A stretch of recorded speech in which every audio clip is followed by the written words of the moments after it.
స్తోత్రం. హల్లెలూయా. దేవుని యొక్క వాక్యంలో నుంచి కొన్ని మాటలు మనం ధ్యానం చేద్దాం.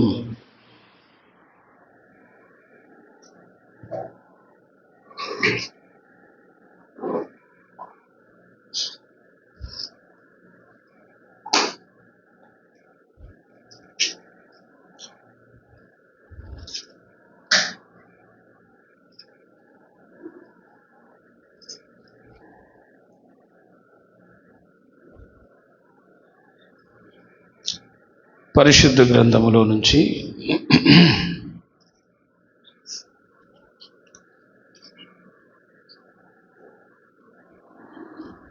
ఎఫెసీ పత్రిక, ది బుక్ ఆఫ్ ఎఫిషియన్స్,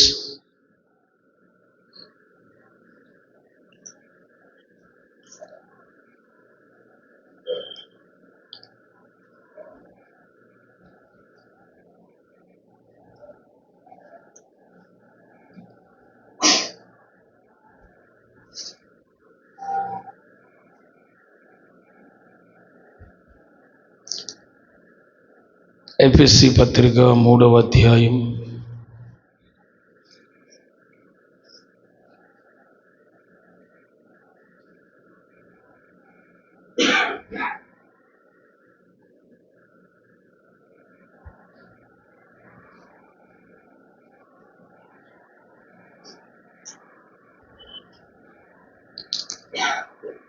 5వ వాక్యం.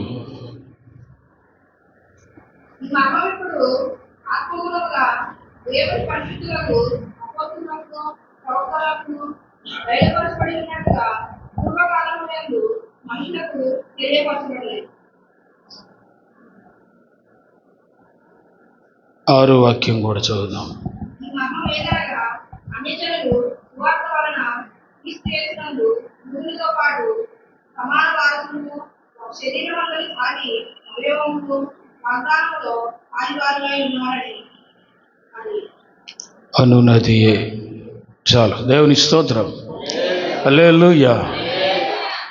ప్రియులారా, దేవుని యొక్క నిత్య రాజ్యంలో అడుగు పెట్టడానికి యూదులతో పాటు దేవుడు అన్ని జనులను కూడా సమాన వారసులుగా సమానంగా దేవుడు ఎంచాడు. హల్లెలూయా. అన్ని జనుల యొక్క ప్రవేశమును గురించి పరిశుద్ధాత్ముడు మాట్లాడుతూ, అన్య జనుల యొక్క ప్రవేశము పరలోక రాజ్యంలోకి ఎలా ప్రవేశం జరిగింది, అసలు దేవుని చిత్తం ఎక్కడ జరిగింది? అపోస్తుల కార్యములు, ది బుక్ ఆఫ్ యాక్ట్స్, అపోస్తుల కార్యముల గ్రంథం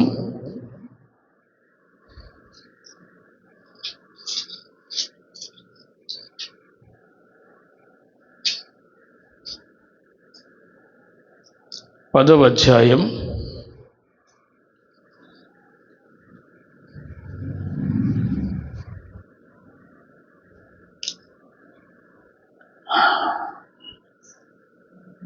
47, 48, ఆ మీదట 11వ అధ్యాయం 1 వరకు చదవండి.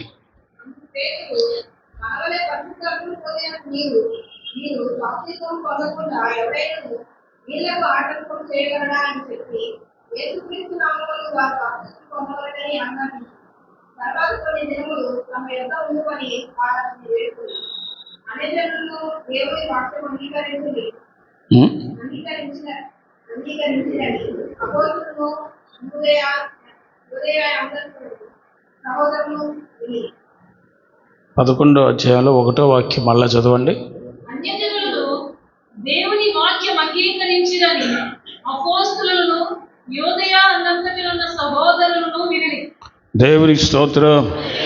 హల్లెలూయా. దేవుడి వాక్యంలో నుంచి మనందరితో మాట్లాడును గాక. ఆమేన్. ప్రియ దేవుని బిడ్డలారా, ఈ లోకములో మొట్టమొదట సర్వమానవాళికి ప్రత్యక్షతలు ఒకేసారి దేవుని గురించి ఇవ్వబడలేదు, కానీ ప్రభువును గురించినటువంటి ప్రత్యక్షతలు మొదట యూదులకు పరము చేయబడెను. హెబ్రీ పత్రికలో అపోస్తలుడైన పౌలు గారు అంటారు కదా, దైవోక్తులు యూదులు పరము చేయబడెను. మొదట దేవుని ప్రత్యక్షతలన్నీ వారికే కలిగెను. ధర్మశాస్త్రము మొదట వారికే ఇవ్వబడెను. దేవుని యొక్క ఆజ్ఞలన్నిటి మొదట వారికే బయలుపరచబడెను.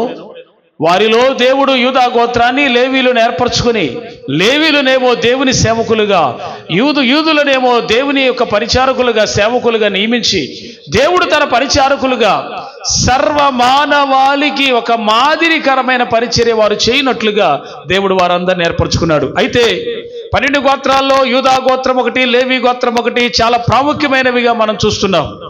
ప్రియులారా, దేవుడు ఏర్పరచుకున్నట్టుగా వీళ్ళందరిని బట్టి మనం చూస్తే సేవ చేయుటకు లేవీలను ఏర్పరచుకున్నాడని లేఖనంలో రాయబడి ఉంది. అయితే మొట్టమొదటిగా దేవుడు వాళ్ళందరికీ ప్రత్యక్షమైనప్పుడు యూదులకు ఇవ్వబడినవి, లేవీలకు ఇవ్వబడినవి, ఆయా గోత్రాలకి 12 గోత్రాలు ఏదో ఒక గోత్రానికి ఇవ్వబడిన ప్రతి పరిచర్యను బట్టి మనము దేవుణ్ణి స్తుతించాలి. మొట్టమొదటిగా దేవుడే వారికి ప్రత్యక్షమై ఇచ్చిన పరిచర్యలవి. ప్రత్యక్ష గుడారం యొక్క పరిచర్య కూడా మోషే ద్వారా ఇశ్రాయేలీయులకు ఇవ్వబడింది. అయితే ఆ పరిచర్య అంతటిని బట్టి దేవునికి స్తోత్రం చెల్లించాలి మనం. ఎందుకంటే అసలంటూ దైవ ప్రత్యక్షతలు ఒకరికైనా ఇవ్వబడాలి. ఆ ఇవ్వబడిన తర్వాత అన్ని జనుల పరము చేయబడాలి. ఇది దైవ ప్రణాళిక అయినది. అంటే దేవుని యొక్క వాక్యము కానీ, దేవుడు పంపే రక్షణ కానీ, దేవుడిచ్చినటువంటి ఏ ఆశీర్వాదమైనా మొదట యూదుల పరము చేయబడినది, లేవీయులకు పరిచర్య ఇవ్వబడింది. ఆ తర్వాత కొత్త నిబంధన కాలంలో అన్ని జనుల పక్షము చేరింది. దేవుని స్తోత్రం చెప్పండి.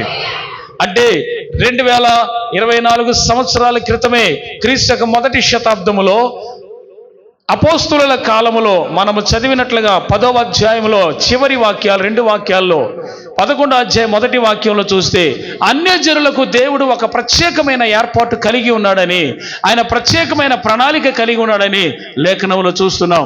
వాస్తవానికి పేతురు గారి ఉద్దేశాన్ని బట్టి చూస్తే యూదుల వరకే దేవుని రక్షణ సువార్తనే ఆలోచనలో ఉన్న పేతురు గారికే దేవుడు అన్యజనులకు సువార్త ప్రకటించేటట్టు మొదట పేతురు గారిని దేవుడు ఏర్పాటు చేసుకొని కొర్నేలి ఇంట్లోనే రక్షణ కార్యం ప్రారంభించాడు. కొర్నేలి ఇంట్లోనే పరిశుద్ధాత్మ కుమ్మరింపు ఇచ్చాడు. కొర్నేలి ఇంట్లోనే అభిషేకముతో అన్ని జనులను నింపాడు.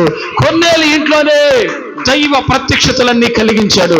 కొర్నేలి ఇంట్లోనే ఏనాడో యోవేలు గ్రంథములో చెప్పబడిన అన్య జనుల మీద సైతమున ఆత్మను కుమ్మరిస్తానన్న ప్రవచనము సర్వశక్తి గల దేవుడు నెరవేర్చాడు కొర్నేలి ఇంట్లో. హల్లెలూయా. అంటే ఎవరు మనమో అన్యులమైనటువంటి ప్రతి వానికి కూడా క్రీస్తు యేసు ప్రత్యక్షత ఉచితంగా ఇవ్వబడింది. అన్యజనులు అనగా ఎవరిక్కడనంటే క్రీస్తుని ఎరగని వారు.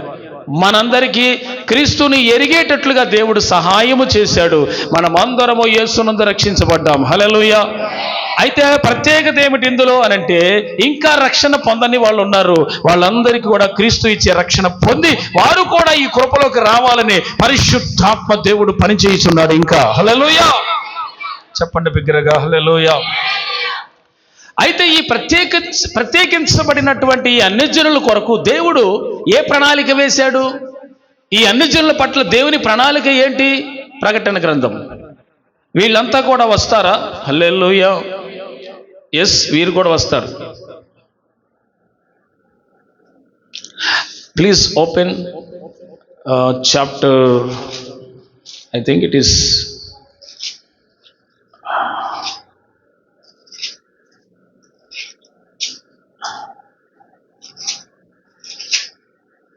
దేవుని వాక్యంలో నుంచి దేవుడు ఎవరెవరిని ఏర్పరచుకుంటున్నాడో అక్కడ రాయబడి ఉంది. 5వ అధ్యాయము 9 నుంచి చదవండి.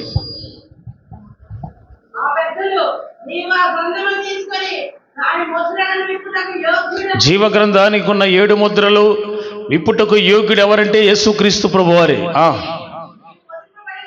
నీవు వధింపబడిన వాడవై నీ రక్తమిచ్చి, ఇక్కడ చూడండి, ఆయన వధించబడిన వాడై, యేసుక్రీస్తు ప్రభువారు ఆయన వధించబడ్డాడు అనగా సిలువలో ప్రాణం పెట్టాడని దాని భావం. సిలువలో తాను తన పరిశుద్ధ రక్తాన్ని చిందించాడని దాని భావం. ఆయన ఎందుకు మరణించాల్సి వచ్చింది? దేవుడయ్యుండి, సర్వాధికారి అయ్యుండి, సర్వశక్తి గల దేవుడయ్యుండి, నోటి మాట చేత సమస్తాన్ని పలికి స్తుతి మొత్తాన్ని సృష్టించినటువంటి వాడయ్యుండి, ఆయన చేత ఇవన్నీ కలుగు చేయబడగా ఆయన ఎందుకు త్యాగం చేయాల్సి వచ్చిందంటే మన కోసమే. హల్లెలూయా.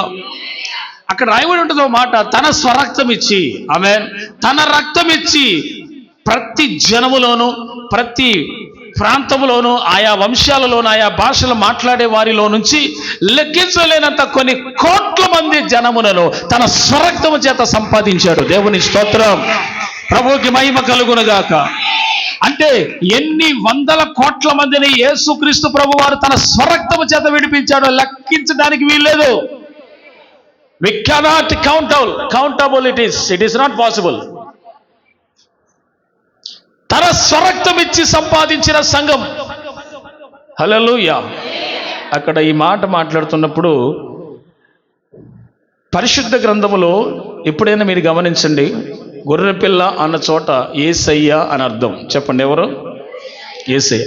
నీవు వధించబడిన వాడవై అన్నాడు. సర్వమానవాళి కోసమే ఆయన ప్రాణత్యాగము చేశాడు. ఓకే, వధించబడిన వాడవై కంటిన్యూషన్ నీ రక్తం ఇచ్చి ఎవరిలో కొంటున్నాడు? ప్రతి వంశములో. నా ఇల్లు నీ ఇల్లు అనే కాదు, ఈ దేశం ఆ దేశం అనే కాదు, ఈ రాష్ట్రం ఆ రాష్ట్రం అనే కాదు, ఆరిన నేల మీద ఉన్న ఈ 220 దేశాలలో ఆయా వంశాలలో ఆయా భాషలు మాట్లాడే వారిలో నుంచి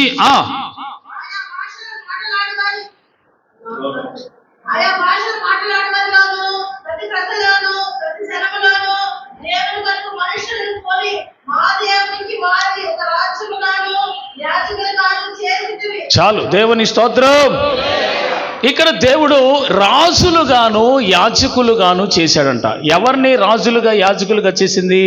తాను స్వరక్తం ఇచ్చి సంపాదించిన తన సంఘము, తన పిల్లలందరినీ కూడా దేవుడు రాజులైన యాజక సమూహంగా చేశాడంట. దేవుని స్తోత్రం. దేవునికి సొత్తైన ప్రజలుగా దేవుడు చేశాడు. హల్లెలూయా. అంటే రక్తమిచ్చి, తన పరిశుద్ధ రక్తమిచ్చి కొన్న వాళ్ళందరూ కూడా ఏమై ఉన్నారు పరలోకములు అంటే? రాజులైన యాజక సమూహం. హల్లెలూయా. ఇప్పుడు వీళ్ళందరిని బట్టి మనము దేవునికి స్తోత్రం చెల్లించే వారమే అయితే వీళ్ళలో ఎవరున్నారు? మనమందరము ఉన్నాం. వీళ్ళలో ఎవరున్నారు? అన్ని జనులందరూ ఉన్నారు. దేవుని స్తోత్రం. ఒకప్పుడు మనకి ఈ భాగ్యం లేదు. ఒకప్పుడు సమస్తము ఈ లేఖనాలన్నీ కూడా యూదుల పరమైనప్పుడు, యూదుల దగ్గర ఉన్నప్పుడు మనందరికీ ఈ ప్రత్యక్షత లేనప్పుడు మన పరిస్థితి ఏమిటి అంటే, దేవుడు ఎక్కడ కరుణించాడో తెలుసా? ఎక్కడ కటాక్షించాడో తెలుసా? యోవేలు ప్రవక్తలకి గతంలో ఉన్న హిజ్కియాకి, ఇర్మియాకి, యెహెజ్కేలుకి, అలాగే యెషయాకి ప్రవక్తలందరికీ కూడా తెలియజేశాడు, రానున్న కాలంలో అన్ని జనులు నా జనులుగా చేసుకుంటానని చెప్పాడు. ఆ మాట రక్తం ఇచ్చి కొని సంపాదించి తన కొరకు నిలబెట్టుకున్న సంఘం అది. వీళ్ళందరినీ దేవుడు చేసింది రాజులైన యాజక సమూహముగా. హల్లెలూయా. వీళ్ళందరినీ దేవుడు భూమి మీద తన స్వరక్తం ఇచ్చి కొన్నాడు. హల్లెలూయా. సో ఇక్కడ మీరు గమనించినట్లయితే ఏ భాష మాట్లాడేవాడైనా, ఈ లోకంలో ఏ ప్రాంతం వాడైనా, ఏ వంశపు వాడైనా, ఏ గోత్రం వాడైనా తన స్వరక్తం ఇచ్చుకొని రాజులుగా యాజకులుగా చేశాడు. హల్లెలూయా. ఇప్పుడు యాజకులైన రాజులైన ఎవరిని బట్టి అంటే ఇది యేసు ప్రభు వారిని బట్టి తప్ప మనల్ని బట్టి, మన ఘనతను బట్టి, పేరు ప్రఖ్యాతలను బట్టి రాలేదు. This all glory to God. Hallelujah. ఇదంతా యేసయ్య కోసమే, తన కొరకు చేసుకున్నాడు. అయితే ఏ జనమును విడిచిపెట్టల భూమి మీద. ఇప్పుడు మీరు గమనించినట్లే ప్రపంచంలో అన్ని గోత్రాల నుంచి, అన్ని ప్రదేశాల నుంచి, అన్ని దేశాలు, అన్ని ప్రపంచాలు, అన్ని భాషల నుంచి ప్రజలు రక్షించబడ్డారు. వాళ్ళ లెక్క ఇప్పటికీ కోట్ల మంది. ఏది ఈ సెంచరీలో చూస్తే కోట్ల మంది. హల్లెలూయా. అదే బ్యాక్ సైడ్ ఇంకొంచెం వెనక్కి వెళ్తే కొన్ని కోట్ల మంది. దేవుని స్తోత్రం కలుగునుగాక. హల్లెలూయా. కాబట్టి వాళ్ళు భూలోకమందు ఏలుదురని కొత్త పాట పాడతామంట 11 నుంచి.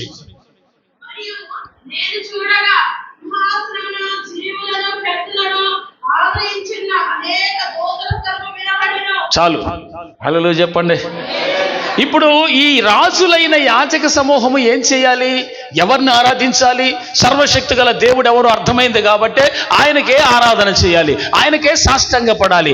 ఈ ప్రత్యేకమైన అన్యజనులైనా, యూదులైనా, లేవీలైనా, ఎవరైనా కానీ ప్రపంచంలో ఉన్న ప్రతి వారు కూడా ఆయనకు మాత్రమే సాగిలపడాలి. ఆయన పేరు నజరేయుడైన యేసు. అది పరలోకములో కావచ్చు, భూలోకములో కావచ్చు, భూమి కింద కావచ్చు, లోకములో ఎక్కడైనా కావచ్చు, అందరూ యేసయ్యకే సాగిలపడుతున్నారు. హల్లెలూయా. నీవు ఆరాధించిన ఆయనకే కదా ఇప్పుడు ఆరాధించింది. అయితే ఆ ఆరాధన ఎంత సమర్పణతో చేయాలో తెలుసా? హల్లెలూయా. గట్టిగా స్తోత్రం చెబుదాం. ఇప్పుడు నేను ఉపదేశ క్రమంలోకి వెళ్తాను, లోపలికి వెళ్తాను, మీకు ఒక అవుట్లైన్ ఇస్తున్నాను, ఇట్లా ఉంటుంది, ఇలా ఉంటుందని. దేవుని స్తోత్రం. ఎవరైతే ఈ అన్యజనులుగా మనం కూడా ఉన్నాము కనుక మనం ఆయన ఆరాధిస్తున్నాం, సమస్త మానవాళ్ళని ఆయన కొలుస్తున్నారు, సేవిస్తున్నారు, సాగిలు పడుతున్నారు. మొదటిగా పరలోకం సంగతి చూద్దాం. పరలోకంలో కొన్ని కోట్ల మంది దేవదూతలు సింహాసనాన్ని ఆవరించి ఉన్నారంట. హల్లెలూయా. చాలా పెద్దది పరలోకం. ఆ పరలోకంలో కోట్ల కొలది దేవదూతలు ఉన్నారు. ఈ కోట్ల కొలది దేవదూతలందరూ సింహాసనము చుట్టూ ఉన్నారు. వాళ్ళందరూ సైన్యములకు అధిపతి యెహోవా పరిశుద్ధుడు పరిశుద్ధుడు పరిశుద్ధుడు అని గానములు చేయించు ఆయన్ని స్తుతిస్తున్నారు. హల్లెలూయా. ఇప్పుడు ఆయన స్తుతిస్తూ మహిమపరుస్తున్నారు కదా, వాళ్ళందరూ ఎవరిని ఆరాధన చేస్తున్నారో మనకు తెలియాలి. చెప్పండి, ఎవరిని ఆరాధిస్తున్నారు? ఎట్లా అర్థమవుతుంది? అక్కడ తండ్రి అయిన యెహోవా దేవుడు కూడా ఉన్నాడుగా. పరలోకంలో సింహాసనం మీద ఆయన ఉన్నాడా లేదా? ఇప్పుడు ఈ సర్వాధికారి అయిన రారాజైన యేసయ్యకి చేసే ఈ ఆరాధనే తండ్రికి చేసినట్లే, తండ్రికి చేసే ఆరాధనే కుమారుడికి చేసినట్లే. హల్లెలూయా. తండ్రి వేరు, కుమారుడు వేరు. ఆయన ఒక సపరేట్, ఈయన ఒక సపరేట్ గాడ్. ఇవన్నీ ఏమి లేవు. ఆయన ఒక ప్రత్యేకమైన దేవుడు, ఈయన ఒక ప్రత్యేకమైన దేవుడు కాదు. వాళ్ళు ముగ్గురు ఏకీభవించి ఉన్నవారే, వారి ముగ్గురు కలిసి ఉన్నవారే, ఎవ్వరికి తేడా ఏమీ లేదు. హల్లెలూయా. యెహోవా దేవుడు పెద్దోడన్న ఫీలింగ్ నీది, యేసయ్య చిన్న దేవుడు అన్న ఫీలింగ్ నీది. మొత్తానికి యేసు ప్రభు కూడా చిన్న దేవుడు. ఏందిరా మైండ్లో ఈ సంకుచిత భావం? పరలోకంలో దేవదూతలందరూ తండ్రి ఎదుట కుమారుని ఆరాధిస్తున్నారు. హల్లెలూయా. ఎవరికి సాష్టాంగపడ్డారు అక్కడ రాయబడి ఉన్నది. చదవండి ఆ మాట, కంటిన్యూషన్ చేద్దాం. కోట్ల కొలది దేవదూతల స్వరం ఉందంట. వాళ్ళంతా కూడా లెక్క కోట్ల కొలదిగా ఉండిన 12వ వాక్యం. వారు ఏమంటున్నారు? యెహోవా తండ్రి ఎదుటే వధించబడిన గొర్రె పిల్ల అన్న దగ్గర కామా పెట్టి, అంటే ఆయన గురించి మాట్లాడుతున్నారని. శక్తియు ఐశ్వర్యము జ్ఞానము బలము ఘనత మహిమయు స్తోత్రము పొంద అర్హుడని గొప్ప స్వరముతో చెప్పుచుండిరి. హల్లెలూయా. ఎవరు సార్ స్తుతించేది? మహిమ ఎవరికి సార్ వచ్చింది? అక్కడ తండ్రికి చెల్లించిన, కుమారుడికి చెల్లించిన, ఇద్దరికి ఒకటే. ఇప్పుడు నేను ఈ కంటెంట్ ఎందుకు చెప్పానో తెలుసా మీకు? యేసు ప్రభు వారంటే సపరేట్ గా ఆయన ఒక దేవుడు అన్నట్టుగా ఫీలింగ్ లో ఉన్నారు చాలా మంది. అట్లాంటిది ఏమీ లేదు. తండ్రి అయిన దేవుడు ఒకడే, కుమార దేవుడు అంత సమానమే. దేవునికి స్తోత్రం కలుగును గాక. హల్లెలూయా. ఇప్పుడు పరలోకములో ఉన్న దేవదూతలందరూ గొర్రెపిల్ల సమస్త మహిమ ఘనత ప్రభావములు స్తోత్రములు పొంద అర్హుడవు నీవే అని ఆయన వాళ్ళందరూ యేసయ్యకి సాష్టాంగపడ్డారు. ఎవరు? కోట్ల మంది దేవదూతలు. అవునా? స్తోత్రాలు చెల్లిస్తున్నారని. మరి భూమి మీద చదవండి.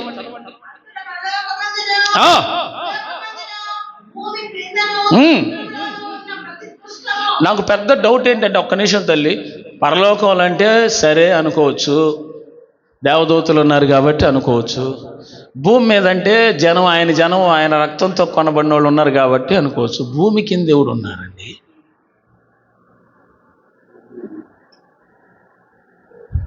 భూమి కింద అన్నాడు కదా, భూమి కింద ఏమున్నాయండి? భూమి లోపల, భూమి కింద నేను అనేది. భూమి కింద ఇంకేముందంటారు? భూమి కింద ఆలోచించాలి కదా. బుర్ర పదును పెట్టకపోతే చదువుకుంటూ పోతే ఎట్టా? ఇప్పుడు పరలోకంలో దేవదూతలు ఉన్నారు కాబట్టి సరే అనుకుందాం. భూమి మీద మనుషులు ఉన్నారు కాబట్టి స్తోత్రం చెల్లిస్తారు అనుకుందాం. భూమి కింద ఎవరు ఉన్నారు? భూమి కింద అంటే 2 అర్థాలు వస్తాయి అనుకుంటున్నాను. ఒకటి లోపలని, లేదా అసలు భూమి కిందని. ఇలా బంతిలాగా ఏలాడతాం కదా, శూన్యం ఇది, దాని కింద ఎవరన్నా ఉన్నారు ఇంకా అనే డౌట్ వస్తుంది. నేను మీకు ఇచ్చే క్లారిటీ ఏంటంటే భూమి లోపలని. దాని అర్థం అది ఏంటి? దాని అర్థం అసలు ఎవరున్నారు లోపల? సైతాన్ బ్యాచ్ కూడా ఆయనకి దండం పెట్టాల్సిందే. ఎవరికి? మీకెక్కదో అంత తొందరగా. ఎందుకో తెలుసా? గెరాసీల ప్రాంతానికి వెళ్ళినప్పుడు సేన అనబడిన దయ్యాలు పట్టినాడు వచ్చాడు. అవునా? వాడు వచ్చి యేసుప్రభుని దగ్గరికి రానివ్వలా. యేసుప్రభు వారు మాత్రం వారి దగ్గరికి వెళ్ళిపోయి, వినిది వెళ్ళిపోంటే, అమ్మో ప్రభు మమ్మల్ని నశింపజేయడానికి వచ్చేది, అప్పుడే మా సమయం రాకముందే వచ్చేసావా అంటే వీళ్ళందరినీ నల్లగొట్టేదంతా ఎవరు? తీర్పు తీర్చేది ఎవరు?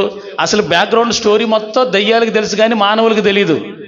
ఏం చెబుతామండి? ఇక వాక్యం చదవరుగా, అందుకే తెలియదు. వాక్యం తెలియకపోవటం అంటే నా జనులు జ్ఞానము లేకయే నశించుచున్నారని లేఖనములో రాయబడి ఉంది. నా జనులు జ్ఞానము లేకయే నశించుచున్నారని. కాబట్టి వాక్యం చదువుకుంటే బుద్ధి వంకరగా కాదు, తిన్నగా ఉంటుంది. దేవుని స్తోత్రం. వాక్యం విడిచిపెట్టి బైబిల్ పక్కన పెట్టి ఇక చేసే పనులన్నీ ఇయ్యగా. నేను మిమ్మల్ని అంటలా, మీ బుద్ధిని అంటున్నాను. దేవుని స్తోత్రం చెప్పండి. హల్లెలూయా. మీరు మంచోళ్ళే. హల్లెలూయా. మంచిది ప్రియులారా. భూమి కింద అనేసరికి 2 అర్థాలు వస్తాయి. ఒకటి భూమి లోపలని, దాంట్లో 3 భాగాలు ఉన్నాయి భూమిలో. కటిక చీకటి గల బిలము, పాతాళము, అగ్ని పారే ప్రదేశము. ఈ 3 అగ్ని పారే ప్రదేశానికి ఇప్పటికే చాలా మంది వెళ్ళి గగ్గోలు పెట్టి ఏడుస్తున్నారు. కటిక చీకటి గల బిలములో సాతానుగాడు ఉన్నాడు. పాతాళములో ఇంకా ఎవరు వేయబడలేదు. బాగా గమనించండి. ఈ 3 రకాల ప్రదేశాలు భూమి కింద ఉన్నాయి అని లేఖనం తెలియజేస్తుంది. ఇప్పుడు మనం ఆలోచించాల్సింది ఏంటంటే, లోపల ఉన్నాడు ఎవడైనా. ఇప్పుడు ఆ గెరాసీన ప్రాంతానికి వెళ్ళాడు, అంతేమన్నాడు? యేసయ్యకే మొక్కాడు. అవునా కాదా? ప్రభువా అని ఆయనకే మొక్కాడు. సాగిల పడ్డాయి. ఈ ప్రపంచంలో ఉన్న ప్రతిదీ కూడా నా తోడు ప్రతి మోకాలు యేసు నామములో వంగవలసినదేనంది వాక్యంలో. హల్లెలూయా. అవునా కాదా? నా తోడు ప్రతి మోకాలు యేసు నామములో వంగవలసినదే, ప్రార్థన చేయవలసినదే. కాడబోరం రోగగానే మెరుపు లాంటి 2వ రాకడ మెరుపులాగా ఉంటుంది. అప్పుడెవరు గుర్తించకపోవచ్చు, కానీ బహిరంగ రాకడం యేసు ప్రభు వారిది. యూదుల కోసం వస్తాడు. ఆ 7 ఏళ్ల శ్రమల కాలంలో మధ్యలో వస్తాడు. మొదటి 3.5 సంవత్సరాలు గడిచిన తర్వాత, 7 ఏళ్ల శ్రమల కాలంలో మొదటి 3.5 సంవత్సరాలు గతించిన తర్వాత యేసు ప్రభు వారు మధ్యాకాశానికి వచ్చి అక్కడి నుంచి ఇదిగో ఒలివ కొండ మీద పాదం పెడతాడు. అదిగో తూర్పు వైపు ఉన్నటువంటి ఆ గేటు తోసివేయబడి పగలగొట్టబడి ఆయన దేవాలయంలోకి ప్రవేశించబోయే రోజు దగ్గరలోనే ఉన్నది. బహిరంగ రాకడ కూడా త్వరలోనే ఉన్నది. హల్లెలూయా. మరి 2వ రాకడ ఎప్పుడు సార్? మామంతా ఎదురు చూస్తున్నాం, ఆయన కళ్ళారా చూస్తామంటగా. అదంతా ట్రాష్. కళ్ళారా చూసేది ఇప్పుడు కాదు, 3వ బహిరంగ రాకడలోనే. మరి 2వ రాకడ మెరుపు వలె ఉంటుంది. తూర్పున ఉదయించినటువంటి మెరుపు పడమర దిక్కునకి ఎలాగైతే దాని వెలుగు ప్రకాశించుస్తుందో అలాగే 2వ రాకడ ఉంటుందని చెప్పాడు యేసయ్య. అంటే 2వ రాకడలో ఎప్పుడు ఎలా మాయమైపోతారో, ఎప్పుడు రాకడ చెల్లిపోతుందో కూడా తెలీదు. అటువంటి రాకడికి నువ్వు సిద్ధంగా ఉంటున్నావా? అన్ని జనుల మధ్యలో నువ్వు కూడా దేవుని బిడ్డగా మార్చబడ్డావు, మంచిదే. కానీ ఆ రాకడొస్తే ఎత్తబడతావా? ఈ ప్రశ్న వేసుకుందాం. హల్లెలూయా. ఇప్పుడు పరలోకములో ఉన్నదైనా, భూమి మీదైనా, భూమి కిందైనా అన్నప్పుడు ఇదంతా వచ్చింది ఇప్పుడు. అవునా? ఈ భూమి కింద ఉన్నటువంటి సమూహం ఎవడైనా కావచ్చు కాక, వాళ్ళు కూడా యేసయ్యకు నమస్కారం చేయాల్సిందే. వాళ్ళు కూడా నమస్కారం చేశారా? లేకపోతే పంచభూతాలు, భూమి మీద పంచభూతాలు ఉన్నాయి, మరి అవి కూడా ఆయనకే నమస్కారం చేయాలి. నువ్వు ఎట్టు పోయినా ఆయన తప్పించి తిరిగి పోయావు అంటే నువ్వే నష్టపోతావు. హల్లెలూయా. మీకు అర్థమవుతుందా? సమస్తం ఆయనవి. అధికారం అంతా ఆయనది, మనదేమి లేదు, ఇంకొకళ్ళది కాదు. మట్టితో చేసింది ఏది కూడా దైవత్వం లేదు. Hallelujah. Let's going to read. ఎక్కువ తగ్గించు. ప్లీజ్ రీడ్ అమ్మా మళ్ళీ ఒక్కసారి తల్లి. అంతట పరలోకమందును భూలోకమందును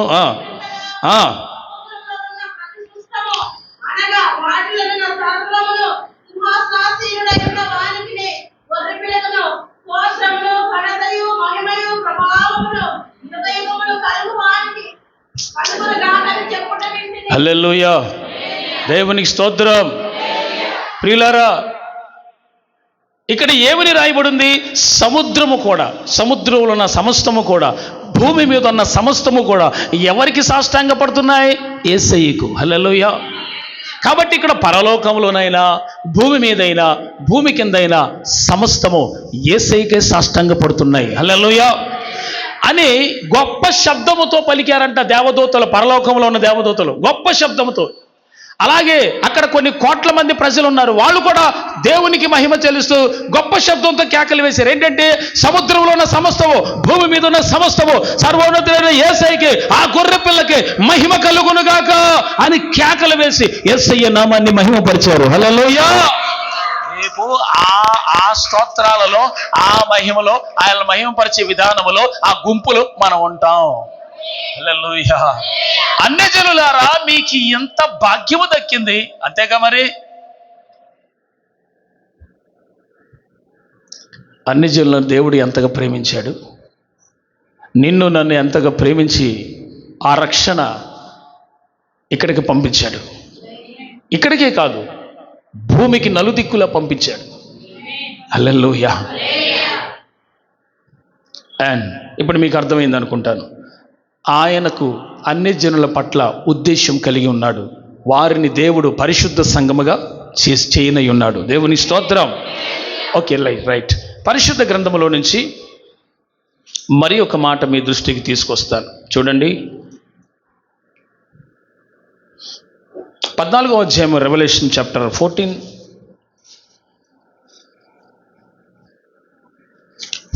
వర్స్ 14-15. మరియు నేను చూడగా ఇదిగో తెల్లని మేఘము కనబడెను.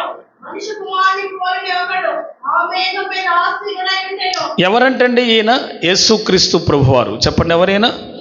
ఇక్కడ ఏమని రాయబడి ఉంది? తెల్లని మేఘం ఉందంట, దాంట్లో మనుష్య కుమారుని పోలిన ఒకడు ఆ మేఘం మీద ఆసీనుడై ఉన్నాడు. యేసయ్య తెల్లని మేఘం మీద సింహాసనం వేసుకొని కూర్చొని ఉన్నాడు. ఓకేనా? అర్థమైంది అది? ఓకే. ఇప్పుడు నేను ఏం ప్రకటిస్తున్నాను? ఏ సబ్జెక్టు మంది? అన్యజనులకు కూడా రక్షణ. హల్లెలూయా. అర్థమైందండి? దాంట్లో మనందరం ఎత్తబడబోతున్నాం త్వరలో పరలోకానికి. మనం కూడా సిద్ధపడి ఆ మహిమను చూడబోతున్నాం. ఆ భాగ్యాన్ని దేవుడు మనకు కూడా కలుగు చేశాడు, అన్యజనులందరికీ కలుగు చేశాడు అనే విధానాన్ని ఆ అంశం ద్వారా దేవుడు మీతో మాట్లాడుతున్నాడు. హల్లెలూయా. ఓకే, ఇప్పుడు యేసు ప్రభు వారి యొక్క సెకండ్ పాయింట్లు చూద్దాం. సెకండ్ పాయింట్ ఆఫ్ వ్యూ ఏంటి? యేసుక్రీస్తు ప్రభు వారు తెల్లని మేఘం మీద సింహాసనం వేసుకుని కూర్చొని ఉన్నాడు. ఓకే, తర్వాత ఏమన్నాడు? చేతిలో వాడిగల కొడవలియు ఉండెను. ఇక్కడ ఈ దర్శనం చూడండి. యేసుక్రీస్తు ప్రభు వారి చేతిలో ఆయన తల మీద ఏముందంట? సువర్ణ కిరీటం, బంగారముతో ఉన్న కిరీటం ఉంది. ఓకే, ఆయన చేతిలో వాడిగల ఖడ్గం ఉంది. నిజంగానే దేవుడు ఖడ్గాలు వాడతాడా? మన దేవుడు కత్తులు వాడతాడా? మన దేవుడు.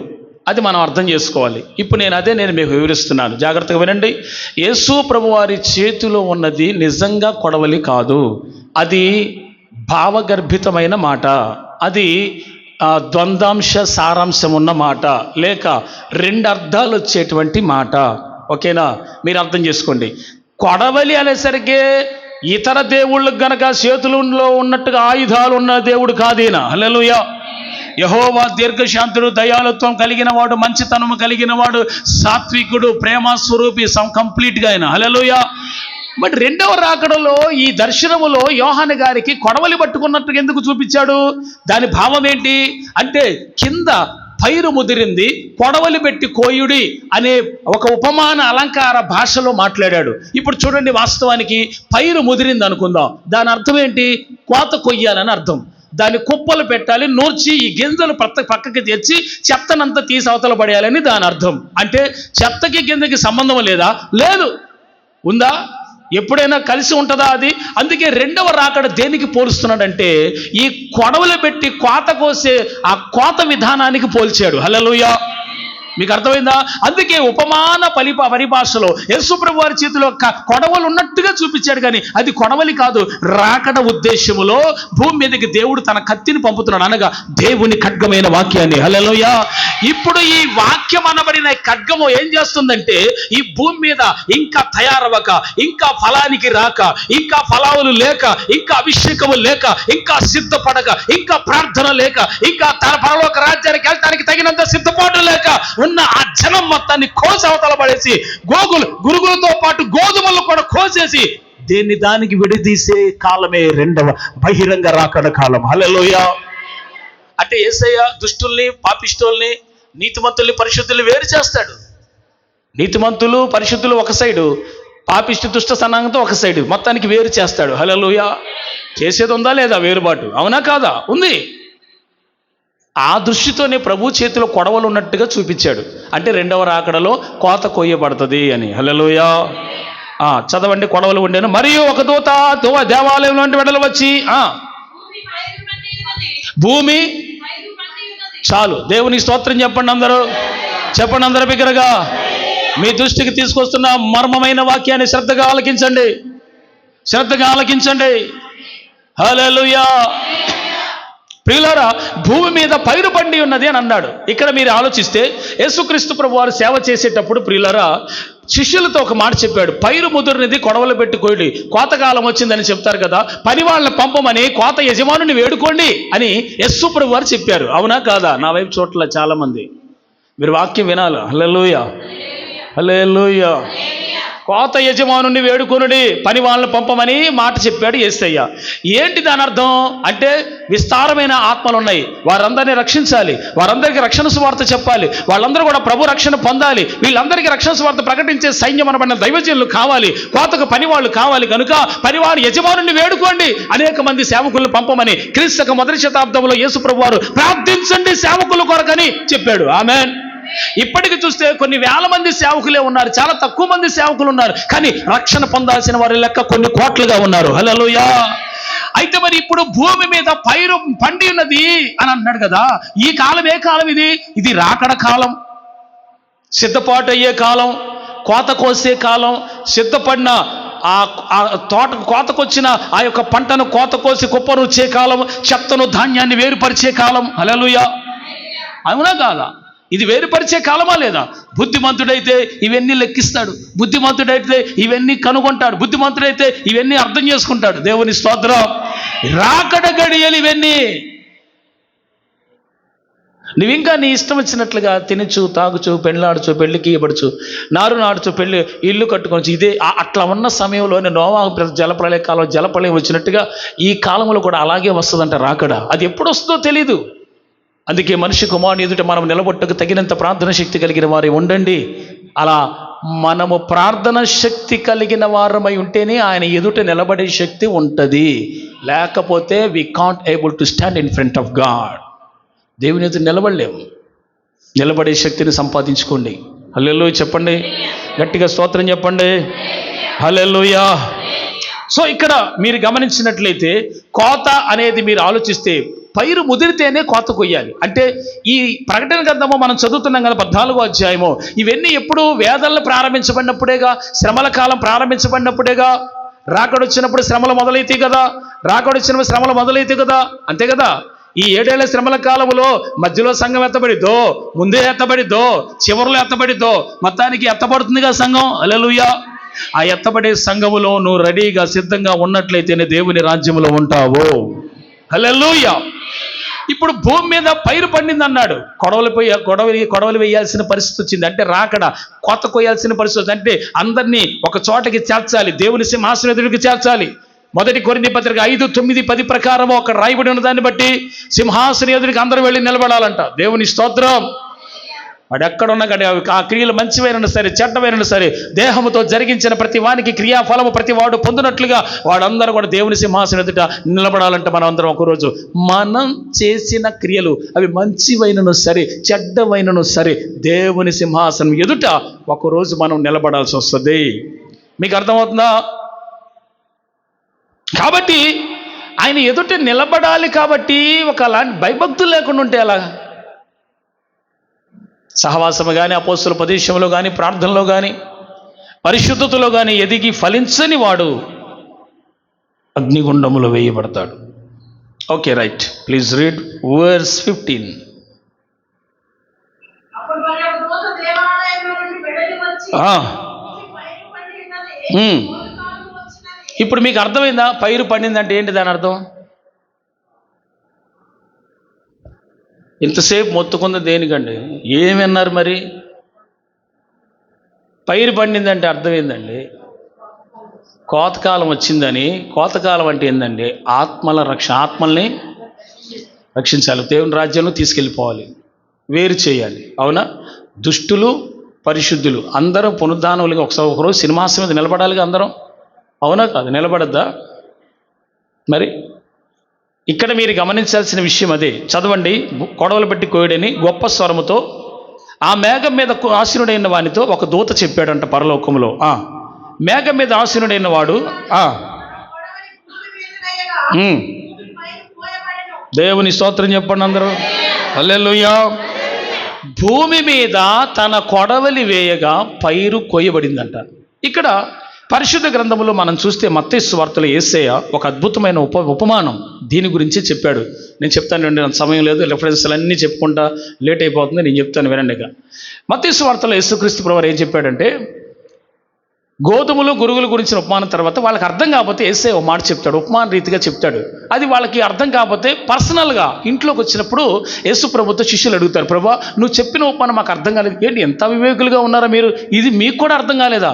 అయితే చెప్పి ఇక్కడ విత్తనము దేవుని వాక్యము, మంచి విత్తనము దేవుని వాక్యం అని చెప్పి ఆయన ఏం చేస్తారంటే గోధుమలు ఎవరో గురుగులు ఎవరో చెప్తూ, గోధుమలేమో దేవుని పిల్లలని, గురుగులేమో దుష్టుని సంతానం అని చెప్పి ఆయన దేవదూతలను గురించి చెప్తూ తన దూతలను పంపి ఈ గోధుమల్ని గురుగుల్ని కోతకాలమని అందరినీ ఓడదీస్తాడు, మొత్తాన్ని తీసుకెళ్ళి పైకి తీసుకెళ్తాడు, అక్కడ వేరు చేస్తాడు. ఇది అంచె దినమున జరుగుతాయి అనే ఒక ఉపమాన రీతిగా వారికి చెప్పాడు, అర్థం అవ్వాలని. హల్లెలూయా. నేను కూడా బైబిల్ పరిభాషలో చెప్పొచ్చు ఈ మాట, మీకు అర్థం కాదనే నేను కూడా చెప్పలా. మీకు అర్థమైందా? ఇప్పుడు గోధుమలు గురుగులు ఉన్నాయి. ఈ దుష్టుల సంతానం ఎవరు? గురుగులు. గోధుమలు ఎవరు? దేవుని పిల్లలు. ఈ దేవుని పిల్లలు దుష్టులు అందరూ కలిగి ఒకే పొలంలో పెరుగుతున్నారు. రాకడొచ్చింది, అప్పటి వరకు పెరిగారు, కోత కోసాడు. కోత కోయడానికి కొడవలు ఎవరు? దూతలు. చెప్పండి ఎవరు? దేవదూతలు వచ్చి ఏం చేశారు? జాగ్రత్తగా తీసి కోత కోసారు. అట్లా గురుగులతో పాటు దుష్టులు కూడా, ఆ నీతిమంతులు పరిశుద్ధులు కూడా నశించకుండా జాగ్రత్తగా నీతిమంతులనేమో పరలోక రాజ్యానికి చేర్చారు, దుష్టులనేమో తీర్పులోనికి తీసుకెళ్తారు. హల్లెలూయా. అంటే దేవదూతలు వచ్చి తీసుకెళ్తారు. చెప్పండి ఎవరు? ఇది ఒక రోజున సంభవించబోతుంది, దేవుడు నిర్ణయించాడు. అయితే కోత కోయబడినప్పుడు నీవు శ్రేష్టమైన విత్తనముగా ఎదిగినప్పుడు దుష్టునితో దుష్టునికి సంబంధం లేకుండా ఎదిగితేనే నీవు పరలోక రాజ్యంలో ఉంటావు. ఇప్పుడు ఎగ్జాంపుల్గా చెప్తున్నా వినండి. ఒక తోటలో, ఒక చేనులో గురుగులు ఉన్నాయి, గోధుమలు ఉన్నాయి. గోధుమలు విత్తినప్పుడు గురుగులు లేవు. కానీ యేసయ్య ఆ గోధుమలు మంచి విత్తనాలు విత్తి వెళ్ళినప్పుడు ఒక రాత్రంతా కూడా ఆయన అలాగే పడుకొని ఉన్నాడో, మొత్తానికి ఏం చేస్తున్నాడో ఉపమాన రీతిగా చెప్తున్నాడు కనుక, పోనీ ఒక రైతు అనుకోండి, పోనీ ఆ రైతు గోధుమలు విత్తి వెళ్ళిపోయాడు. ఆయన రాత్రి పగలు పడుకొని ఉన్నప్పుడు దుష్టుడు వచ్చి ఎప్పుడు గురుగులు విత్తి వెళ్ళాడో తెలియదు, అవి కూడా రెండు కలిసి పెరిగాయి. ఇప్పుడు నేను అనేది ఏంటంటే ప్రియులరా జాగ్రత్తగా వినండి, దుష్టుడు పెరుగుతున్నాడు, గోధుమలు పెరుగుతున్నాయి. దుష్టుడు అపవాద సంబంధులు కదా, గోధుమలు పరిశుద్ధులు కదా. ఇప్పుడు వీళ్ళిద్దరూ ఒకే సంఘములో ఉండొచ్చు, లోకములో ఉండొచ్చు. సంఘములో ఉండొచ్చు, లోకంలో ఉండొచ్చు. ఈ రెండు రకాల ప్రజలు బయట ఉన్నారు, సంఘముల్లో కూడా, ఆయా సంఘాల్లో కూడా ఉంటారు. ఇది వాస్తవం. అది ఇప్పుడు రాకడ వచ్చినప్పుడు, ఈ ఎదుగుతూ ఉన్నప్పుడు దుష్టుడేమో పాడు చేయాలని చూస్తాడు, పరిశుద్ధుడేమో బాగుపరచాలని చూస్తాడు. పరిశుద్ధులు దేవుని వాక్యాన్ని విని ఎదగాలి, దుష్టుడు సాతాను సంబంధి కనుక ఎదగలేడు. ఎట్లా ఎదగలేడు? ఆత్మీయంగా ఎదగలేడు. అర్థమవుతుందా? ఇప్పుడు పొలం అనబడిన దేవుని సంఘములో దుష్టులు ఉంటారు, పరిశుద్ధులు ఉంటారు, మంచోళ్ళు ఉంటారు, చెడ్డోళ్ళు వస్తారు, పాపులు వస్తారు, పరిశుద్ధులు వస్తారు, కాస్త అటు ఇటుగా ఉన్నవాళ్ళు నామకార్థులు కూడా వస్తారు, అవిశ్వాసులు కూడా వస్తారు. చూద్దాంలే ఏదో ఒక మెరకలు జరిగిద్దేమని వస్తారు, ఒక అద్భుతం జరిగిద్దేమని వస్తారు, ఇట్లా వచ్చేవాళ్ళు కూడా ఉంటారు. కానీ వీళ్ళందరూ కూడా ఎవరిది శ్రేష్టమైన భక్తి? గోధుమలు ఎవరో వాళ్ళే పరలోకంలో చేర్చబడతారు. గురుగులకి ఖచ్చితంగా శిక్ష ఉండి తీరుతుందని కదా దేవుని వాక్యం చెప్తుంది. హల్లెలూయా. కాబట్టి ప్రియులారా, ఈ కోత కాలానికి మనము శ్రేష్టమైన విత్తనముల వలె ఉండి దేవుని రాజ్యములకు అడుగు పెట్టే వారమై ఉండాలి. కాబట్టి ఇది కోసినప్పుడు చెత్తతో సంబంధం లేదుగా. చెత్తను కూడా పరలోకానికి తీసుకెళ్తాడా? తీసుకెళ్తాడు కదా. చెత్త అంటే అర్థమైపోయిందా? ఎవరు ఇంతకాలం వాక్యం అన్నారు, చెత్త ఎవరు అర్థం కాలేదా? దేవుని సంబంధులా? దేవుని ఎరగని వారా? అందరు చెప్పండి, ధాన్యంతో చెత్తకి ఏం పని అనండి. ఇప్పుడు ధాన్యం తీసుకొచ్చి కొంపలో పెట్టేసుకుని అన్నంతో పాటు వండుతావా? నిన్నేమనాలి అసలు? ఎర్రగడ్డలు తీసుకెళ్ళి జాయిన్ చేస్తారు, తీసుకుపోయి. ఇది ఖచ్చితంగా ఇది మన మైండ్ కాదు, ఇది ఎక్కడి నుంచో వచ్చింది కదా. అసలు తెల్లగా ఉన్న బియ్యాన్ని కూడా 10 సార్లు కడుగుతావు కదా. తెల్లగా ఉన్న బియ్యాన్ని కూడా ఏం చేస్తావు? 10 సార్లు కడగవా? అసలు తెల్లగా ఉండాలి. ఇంత కూడా నువ్వు మట్టి పెట్టలే తీసేస్తున్నావు. నువ్వు చాట్లో వేసుకున్న బియ్యంలో మట్టి బిడ్డలు తీసి అవతలేస్తున్నావు నువ్వు. హల్లెలూయా. ఇప్పుడు నేను చెప్పిన మాట అర్థమైందా? పోయినా అదేనా? పరలోకానికి ఎవరిని పడితే రానిస్తాడా? యేసు రక్తమే జయం. హల్లెలూయా. పరిశుద్ధులే కదా అక్కడ ఎంటర్ అయ్యేది. హల్లెలూయా. పరిశుద్ధులు కాకపోతే తన స్వరక్తం ఇచ్చి సంపాదించి పరిశుద్ధపరిచాడు కదా. ఆ జనమంతా ఎక్కడికి వెళ్తారు? దేవుని రాజ్యంలో కాదు. హల్లెలూయా. కాబట్టి కోత కోసాడంటే విత్తనం ఎక్కడికి వేరైపోవాలా? సరే, మీకు ఇంకా అర్థమయ్యే భాషలో మరింత విశదంగా వివరిస్తా. ఇప్పుడు చేనులో పెరిగినటువంటి ఆ గోధుమ మొక్క దాన్ని విస్తారంగా పండింది కదా, కోతకొచ్చింది కదా, కోసినప్పుడు ఆ కోసే కత్తి దేవుని వాక్యం. ఆమేన్ చెప్పండి. ఆ కోసే కత్తి అంటే దేవుని వాక్యం. ఇప్పుడు ఆ విత్తనం ఏం చేశాడు దేవుడు? లోకంలో నుంచి వేరు చేశాడు. వేరు చేయబడకపోతే పరలోకం రావు. హల్లెలూయా. దేనికి వేరు చేయబడాలి? దేవుని వాక్యం అనబడిన కత్తి చేత నీవు కోయబడితేనే దేవుని నిత్య రాజ్యంలోకి వెళ్ళటకు నువ్వు అవకాశం దొరుకుతుంది. లేదండి నాకు లోకం బాగుందండి, లోక ఆశలు బాగున్నాయండి, శరీరేచ్ఛలు బాగున్నాయండి, నా శరీరాన్ని సుఖపెట్టుకునే బాగున్నాయండి, ఈ లోక ఆశలన్నీ చాలా ఎక్సలెంట్గా ఉన్నాయండి, దానికే నేను లోపడతానండి, దాంట్లోనే జీవిస్తానండి, నువ్వు ఆ చేలోనే ఉండిపోతే నువ్వు ఎందుకు ఫలించినట్టు? వీళ్ళు కూడా ఫలిస్తారంటే తప్పకుండా ఫలిస్తారు. ఎందుకు ఫలించరు? చేలో విత్తబడిన తర్వాత. కాకపోతే వీళ్ళ సాంగత్యం దుష్టుడితో ఉంటుంది, అంతే తేడా. హల్లెలూయా. సాంగత్యం ఎవరితో? సహవాసం ఎవరితో?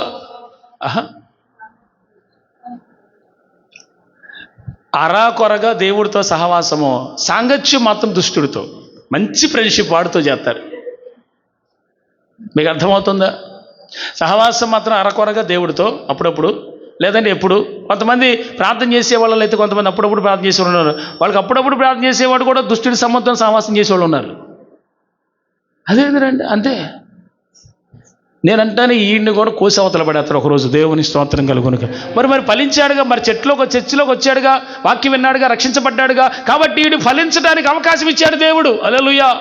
అవకాశం ఇచ్చి గోధుమ చెట్టులో ఒక విత్తనం అద్భుతంగా తయారైనట్టు సహాయం చేశాడు. ఆమేన్. మరి ఇప్పుడు నువ్వుకి దేవుడు అక్కర్లేదా? చర్చకు వచ్చావు, వేరు చేయబడద్దా? ఎక్కడికి? దేవుని కొట్టులో చేర్చబడాలి, దేవుని బుట్టలోకి చేర్చబడాలి. ఆమేన్. పరలోక రాజ్యాన్ని గురించి దేవుడు ఉపమానం చెప్పలేదా? ఆయన పరలోక రాజ్యాన్ని గురించి చెబుతూ సముద్రాన్ని లోకానికి పోల్చి, ఆ వలనేమో పరలోక రాజ్యానికి పోల్చి, పరలోకం అనబడిన వల సముద్రంలో వేయబడితే నానా విధములైన చేపలను పట్టిన వలను పోలిందంట పరలోక రాజ్యం. అయితే ప్రియులారా, మంచి వాటిని గంపలో చేర్చి చెడ్డవాటిని బయట పారవేదురు, యుగ సమాప్తి యందు అలాగే జరుగుననుంది. హల్లెలూయా. ఎలాగేందంట? యుగ సమాప్తి యందు ఇలాగే జరిగిద్దంట. పనికి మాలి అన్ని కూడా తీసి అవతల పడేసి పరిశుద్ధులందరినీ చేర్చుకుంటాడు. మరి ఇప్పుడు పరిశుద్ధులందరూ ఇప్పుడు అన్నారు ఎలా ఉన్నారంటే యేసు రక్తంతో కడగబడ్డారు, పాపాలు ఒప్పుకున్నారు, విడిచిపెట్టారు. వీళ్ళందరినీ ఏమన్నాడు దేవుడు? పరిశుద్ధులు. ఆమేన్. నాయన మీకు అర్థమవుతుందని చెప్పేది. పరలోక రాజ్యం అంట దగ మెరిసే ఒక పట్టణం. అది సూర్యకాంతి ప్రభావం ఉందంట దానికి. దాంట్లోకి పరిశుద్ధులే ఎంటర్ అయ్యేది. శోభ కలిగిన ఆ దివ్య నగరము వర్ణింప సఖ్యము కానిది. సంతోషంగా శోభ కలిగిన ఆ దివ్య నగరము వర్ణింప సఖ్యము కానిది. బహు సహస్రముల సూర్యుల కంటే, బహు సహస్రముల సూర్యుల కంటే ప్రజ్వాలించుచున్నది మహిమ వలెను. చప్పట్లు. నూతన యెరూషలేం, నూతన యెరూషలేం, నూతన యెరూషలేం దిగి వచ్చుచున్నది పెండ్లి కుమార్తె వలె మహిమతో. చప్పట్లు కూడా అందరూ కూడా. స్వర్గమునందున్న పరలోకమందున్న దేవుని యొద్ద నుండి నూతన యెరూషలేం, నూతన యెరూషలేం దిగి వచ్చుచున్నది. హల్లెలూయా. గట్టిగా స్తోత్రం చెబుదాం స్వరమైతే అందరూ. హల్లెలూయా. ధగ మెరిసే ఆ పరిశుద్ధ పట్టణంలోనికి దేవుడు మనందరినీ కూడా అడుగు పెట్టేలా చేయబోతున్నాడు. అయితే నీవు గోధుమ గింజగా ఉండాలి. అరే గోధుమ గింజ అంటావు భయ్, సహవాసం మాత్రం దుష్టులతో. ఏమిరా నీ బోధ, ఏమిరా నీ నడవడిక, అసలు ఏమిరా అర్థం ఉందా ఏమైనా? అప్పుడప్పుడు పరిశుద్ధులతో సహవాసం, ఎప్పుడూ దుష్టుడితోనే సహవాసం. మోసపోకుడి దుష్ట సాంగత్యము మంచి నడవడికని చెరుపును అనుంది వాక్యంలో. మరి నీ సహవాసం ఎవరితోనైనా? అప్పుడప్పుడు మరి దేవుడు అండి, ఎప్పుడు దుష్టుడండి. కోశావతల పడేస్తాడు కదా. కొడవలి భాషలో మాట్లాడుతున్నాను, పొలం భాషలో మాట్లాడుతున్నాను, అర్థం చేసుకోండి. దేవునికి స్తోత్రం కలుగునుగాక. కాబట్టి నువ్వు మంచి గోధుమ గింజ అయితే యేసు రక్తవేజయం పొలంలో ఉంటావు, దేవుని రాజ్యంలో ఉంటావు. హల్లెలూయా. అది కూడా మహిమగల పట్టణం. చెప్పండి, ఏదది? మహిమగల పట్టణం. కోటి సూర్యుల కాంతులతో దగ్గ మెరుసుకుంటే కిందకు వచ్చిందట. దాంట్లోకి నువ్వు అడుగు పెట్టాలంటే నీకు మహిమ లేకుంటే నువ్వేం అడుగు పెడతావు అందులో? నీకు ఎన్ని జనరేటర్లు పెడితే ఆ మహిమ వస్తుందిరా నాయన. దేవునికి స్తోత్రం. అర్థమైన వాళ్ళు మాత్రమే స్తోత్రం చెప్పండి. హల్లెలూయా. మరి నీకు ఎన్ని జనరేటర్లు పెట్టి ఆ లైటింగ్ నువ్వు పెట్టుకుంటే రాదురా, ఆయన ఇస్తే వస్తుంది. దేవుని స్తోత్రం. ఆయన ఇవ్వాలా. ఆయన ఇవ్వాలంటే మంచి గోధుమలాగా ఉండు. దేవుని స్తోత్రం. చెప్పండి, ఎలా ఉండాలా? మంచి గోధుమ. మంచి గోధుమని ప్రతిసారి దుష్టుడితో సాంగత్యం చేయబాక.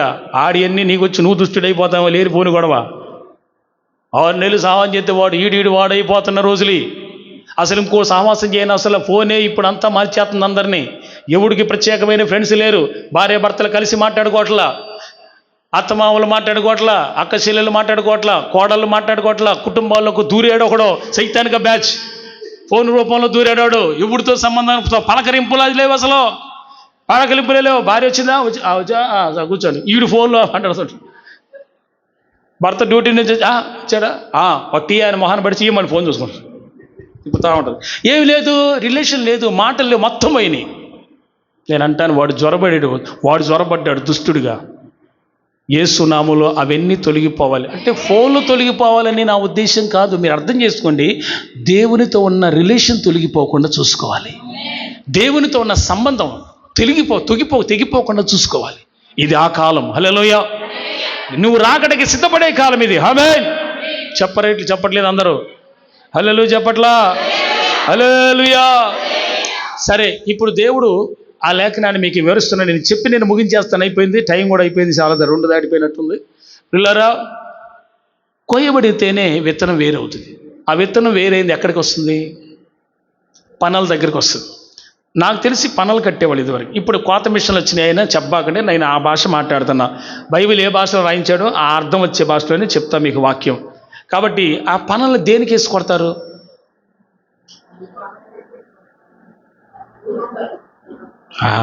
ఊడవటం కాదు, మొత్తం విత్తనాలు వేరవటానికి బాధలు. అవునా కాదు? యేసు రక్తమే జయం. వాక్యంలో నిన్ను బాధ అవతల పడేస్తాడు యేసయ్య. వాళ్ళు ఎవరు ఇష్టపడిన వాళ్ళు ఆమెనా ఉండే అంతేనా? ఎంతమందికి ఇష్టమా? యేసు రక్తమే జయం. హల్లెలూయా. ఆయన వాక్యం చేత నిన్ను నరికేయడం, కొడవలు పెట్టి కోసి ఫలించావు కాబట్టి, అమ్మయ్య నేను ఇప్పుడు ఫలించాను కాబట్టి దేవుని రాజ్యానికి వెళ్ళిపోవడానికి వీల్లేదు. వెంటనే ఏం చేస్తాడట? కోత ఉంది, దానికి ఏముంది? చెట్టు కూడా ఉంది. ఆ చెట్టు నుంచి వేరవ్వా. హల్లెలూయా. కాబట్టి ఏం చేస్తారు? పనబెట్టి ఇష్టం వచ్చినట్టు కొడతారు అవసరమైతే. దేవుని స్తోత్రం. తూర్పు గాలి పెడతారు అవసరమైతే. ఇదివరకు ట్రాక్టర్లుగా పెట్టేవాళ్ళు. అది ఆనైతే అంటే తిరుగుతూ ఉంటుంది. చెత్త మొత్తం వెళ్ళిపోతాయి, విత్తనాలని అక్కడ కింద పడతాయి. హల్లెలూయా. ఈ చెత్తని నీతో పాటు వేరు చేస్తాడు. వేరు చేసిన తర్వాత అక్కడికి తీసుకెళ్తాడు. దేవుని స్తోత్రం చెప్పండి. అమ్మయ్య సెకండ్ స్టేజ్ కూడా అయిపోయిందండి బాబు. అయితే ఇక మేము అట్లా బాధిన తర్వాత మేము వేరైపోయిన తర్వాత అయిపోయిందండి. ఇంకా అవలా అప్పుడేనా? దేవుని స్తోత్రం. తీసుకెళ్ళి ఏం చేస్తాడంటే కొట్లో పోతాడు. దేవుని స్తోత్రం. ఆయన చెప్పాడు కదా, ఆరని అగ్నితో పొట్టుని కాల్చేయాల. చదవండి మత్తయి సువార్త. దేవునికి మహిమ కలుగునుగాక. హల్లెలూయా. చెప్పట్లేదు ఎవరు? 3వ అధ్యాయము 12వ వాక్యం చదువుదామా? లేకపోతే 11 నుంచి చదువుదామా? 11, 12.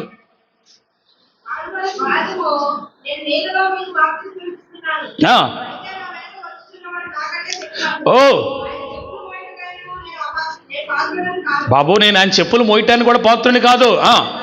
ఆయన పరిశుద్ధాత్మలోను అగ్నితోన మీకు బాప్తిసం ఇచ్చును.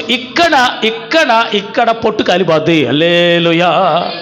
అబ్బో ఎదిగానండి, అప్పుడు ఫలించానండి, నేను కూడా దేవుడి చిత్తానుసారంగా ఫలించాను, బాగానే ఉన్నానండి అనుకునే లోపు కోసేశాడు. హల్లెలూయా. కోసిన తర్వాత వేరు చేశాడు. హల్లెలూయా. ఇక నేను వెళ్ళిపోతాను అనుకునే లోపు ఏం చేస్తున్నాడు?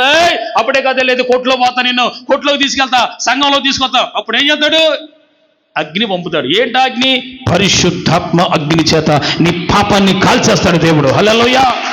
With the Holy Spirit. పరిశుద్ధాత్మ అగ్ని చేత నీ పాపాన్ని కాల్చేస్తాడు దేవుడు. తన కొట్టులో గోధుమలు పోసి ఆరని అగ్నితో పొట్టుని కాల్చేస్తాడు. హల్లెలూయా. పాప పొట్టు పోయిందండి బాబు, ఉన్నదంతా కూడా పోయింది బాబు, ఏదో మిగిలింది అనుకున్నా, అది కూడా దరిద్రం అంతా పోయింది. లోకంలో వచ్చావుగా సమస్త మురికంతా పోయింది, ఇక శుద్ధి అయిపోయింది. యేసుప్రభు వారు యోహాను సువార్తలో చెప్తూ ఉన్నాడు, ప్రియులారా, నికోదేము అనబడినటువంటి పరిసయ్యుడు యేసుప్రభు వారి దగ్గరకు వచ్చి పరలోక రాజ్యంలోకి అంటే మళ్ళీ కొత్తగా పుట్టాలంటే ఎలా పుట్టాలి, తల్లి గర్భంలోకి వెళ్ళాలని అడిగి యేసుప్రభు అంటాడు, ఒకడు నీటి మూలము గాను ఆత్మ మూలము గాను జన్మిస్తే గాని దేవుని రాజ్యంలో ప్రవేశించడన్నాడు. అంటే దేవుని రాజ్యంలో ప్రవేశించడానికి ఒకడు నీటి మూలంగా జన్మించడమే కాదు కానీ పరిశుద్ధాత్మ మూలముగా కూడా జన్మించాలి. ఇది వాక్యం చెప్పే సత్యం. ఆమేన్. ఇప్పుడు మీరు వినండి, అంటే దేవుడు లోకంలోంచి వేరు చేసిన విత్తనమైన నిన్ను, ఫలించిన నిన్ను ఊరికి అలా తీసుకెళ్ళడు కానీ నీ మీద ఉన్న పాపపు పొట్టుని కాల్చేస్తాడు. అంటే పరిశుద్ధాత్మ వలన నీలో ఉన్న ఇంకా ఇంకా ఇంకా స్టోర్ అయి ఉన్న ఆ పాపాన్ని కూడా పూర్తిగా కాల్చేసి పరిశుద్ధాత్మతో నిన్ను పరిశుద్ధపరిచి నిన్ను కడిగి శుద్ధి చేసి ఆరునెగ్గితో పొట్టుని కాల్చేసి పరలోకానికి చేరుస్తాడు. హల్లెలూయా. అది ఎప్పుడు అయిపోయిందండి? అమ్మయ్య అయిపోయింది సార్, అయిపోయింది సార్. అవలేదు. మరి ఏం చేస్తాడు? ఇక అక్కడి నుంచి రోట్లో తీసుకుపోతాడు. ఎక్కడికి? రోలు. ఇప్పుడు మిక్సీ కాదు, నేను చెప్పేది మిక్సీల సంగతి లేదా, నేను పాతదే చెప్తాను. నేను రోలు కాడ తీసుకుపోతాడు. అరిసెల సమయంలో మీరంతా ఏం చేస్తారు? మొన్న చేశారుగా పండగలు, దొంగ పండుగలన్నీ చేసి మా ప్రాణం తీయడానికి హల్లెలూయా చేసుకున్నారా? ఆ రోజే వండుతారు పిండి వంటలు, మరి మిగతా రోజులు వండరు ఎంత మనోళ్ళు. ఆ రోజే మా వాళ్ళని కూడా తిట్టాను, ఏం పనులు మీరు చేసే పనులు అని, పిచ్చి పనులు అని చేస్తూ ఉన్నారు. ఆ రోజు వద్దు, ఆ తర్వాత చేసుకో. నీకు అంత పండగ కనిపిస్తే పాస్టర్ కలిపేసి ప్రార్థన పెట్టి అరిసెలు పెట్టి వేసి రక్తం ఇచ్చి ఒప్పుకుంటాం. హల్లెలూయా. దొంగ క్రైస్తవులు పోగారు మా ప్రాణానికి, దేవుని స్తోత్రం. హల్లెలూయా. ఇవన్నీ చెయ్యొద్దని చెప్పాడు దేవుడు. నువ్వు క్రైస్తవుడువా క్రూరుడువా? దేవునికి స్తోత్రం. మీరు అలాంటి వాళ్ళు కాదని నేను నమ్మాను. మరి నమ్మకమైన సంఘాన్ని అప్పగించాలనుకుంటున్నారు ఆయనకి. ఒక్కడే పురుషుని ప్రదానము చేయబడిన పరిశుద్ధురాలైన కన్యకను అప్పగించాలనుకుంటున్నాను. మరి మీరు కన్యకో కాదో నాకు అర్థం కావట్లా. దేవుని స్తోత్రం. అర్థమైన వాళ్ళు మాత్రమే స్తోత్రం చెప్పండి. ఇంకొంచెం లోతుకు రావాలంటే నువ్వు నాతో పాటు రావాలి బిడ్డ. హల్లెలూయా. ఈ కన్యకలు కాని వాళ్ళందరి చేత తిప్పలు ఎక్కువైపోతుంది. దేవునికి స్తోత్రం. Okay, right. ప్రియులారా, ఇది కూడా మీకు అర్థమయ్యేసరికి వచ్చే వారం పట్టుద్ది. Okay, right. ఇక్కడ మనము లేఖనాన్ని మనం ఒకసారి ధ్యానం చేద్దాం. నేను మీకు ఏం చెప్తున్నాను గుర్తుందా? దేని గురించి చెప్తున్నాను గుర్తుందా? అది ఇప్పుడు ఆ విత్తనాలన్నీ కూడా తీసుకుని పొట్టుపోయిందిగా, ఇప్పుడు ఎన్ని దంచి అవతల పడేయాలి. దేవుని స్తోత్రం చెప్పండి. ఏంది సార్? వాక్యం చేత కోతివి, హల్లెలూయా. మళ్ళీ పొట్టు తీసేతివి, హల్లెలూయా. మరి ఇప్పుడు మమ్మల్ని ఎక్కడ తీసుకొచ్చావు? ఉపదేశం. చెప్పండి అందరూ ఉపదేశం అనండి. ఏంది? ఉపదేశ క్రమంలోకి తీసుకురావాలి మిమ్మల్ని. వాక్యం చేత వేరు చేసాం, పరిశుద్ధాత్మ చేత కాల్చాం, హల్లెలూయా. ఇప్పుడు ఏం చేయాలి? రోట్లో పడి ఒకటే దంచుడు, హల్లెలూయా. ఉపదేశం అనబడిన వాక్యం చేత దంచి పారేయాలి. యేసు రక్తమే జయం. నీలో గరుగుతనం పోవాలా, నీలో కఠిన స్వభావం పోవాలా, నిన్ను మెత్తని పిండిగా చేయాలా. దేవునికి స్తోత్రం చెప్పండి. నేను ఎలా చేయాలా చెప్పండి? నేను ఎలా చేయాలా? మెత్తని పిండిగా చేయాలా. అది చేసిన తర్వాత అమ్మయ్య అయిపోయింది, ఇంక పరలోకమేనా అంటానికి లేదు. పరిశుద్ధాత్మ చేత నిన్ను కలపాలా. హల్లెలూయా. అగ్ని వేరు, నీళ్లు వేరు.